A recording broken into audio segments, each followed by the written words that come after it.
So I'd love to take a moment to explore this idea of your carbon footprint versus your carbon handprint. Now, I'd hazard a guess that most people listening to this have heard of the phrase carbon footprint and less have heard of the phrase carbon handprint. And the idea behind the carbon footprint is that it's your personal emissions, that you're personally responsible for. So in the US, the average is about 16 tons of carbon emissions per year per person, whereas globally it's about 4 tons. And I'd hazard that guess because over the last 20, 30 years, the idea of the carbon footprint has been front and center of environmental action. It's been, you Google climate action or you watch some climate documentary, and in the credits afterwards, it'll have some top tips for taking climate action. Take shorter showers, drive less, fly less, that sort of thing. But the origin of the idea of the carbon footprint actually has kind of nefarious origins.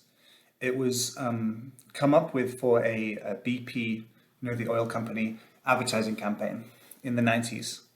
So in the 90s, climate change was becoming more of like a serious thing, a serious political threat for oil companies. And BP saw the threat that they were going to be blamed for fossil fuel emissions. And so they hired a PR firm to come up with a way that they could shift that blame onto individuals rather than the big corporations. And that's where the idea of the carbon footprint came from. Now, there's two things I want to say about your carbon footprint. Number one is that it's an individual approach to a communal problem or a society-wide problem. It's almost impossible on an individual basis to reduce your emissions to zero, because so many of our emissions come from, the electricity sector as a whole, or, the transportation system in our city as a whole, or our food systems. And only by going, completely off grid and producing all your own stuff can you ever hope to get down to zero emissions. But even if you did that, even if you thought to be a total climate champion, I'm going to reduce my 16 tons down to zero by going, off grid and like living and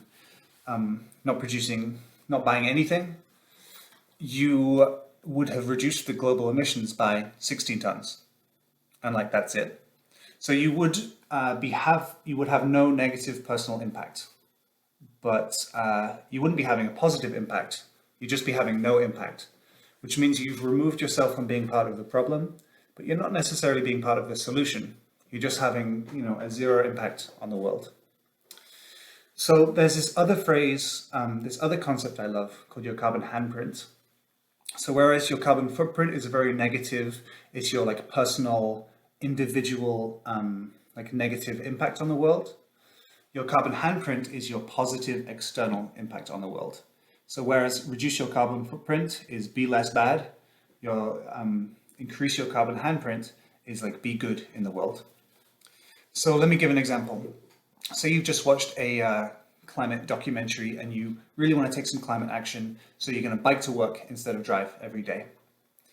But you find that the route to work is kind of dangerous, there's no bike lane, and then you get to work and there's no showers and there's no good place to lock your bike up. But the carbon footprint way of thinking is that you're a climate warrior and you're going to do it anyway. You're going to brave the dangerous road and then get to the office all sweaty, but you're going to do it because you're here for the climate. Well, the carbon handprint way of looking at that situation would be, okay, what systemic change can I make happen to make it easier for myself? And so you would maybe get together with your neighbors and petition the local government to put in a bike lane on that street. Or you would get together with your colleagues and figure out a way that you can get your boss to put in showers and, a bike rack outside your work. And so by doing that, you are making it easier for yourself then to reduce your carbon footprint. But crucially, you're making it easier for, thousands of people less dedicated than you to also reduce their carbon footprints. You're changing the system rather than just changing your own individual emissions. So 350 PDX is focused on systemic change, not individual personal behavior change. For that reason, they're both important and we should do both. But the idea of the carbon footprint and personal individual behavior change has really taken up all the air in the room for so long. And it has a bunch of downsides in that it places the blame on individuals with very little power to change, instead of the systems and corporations that have much more power to reduce global emissions.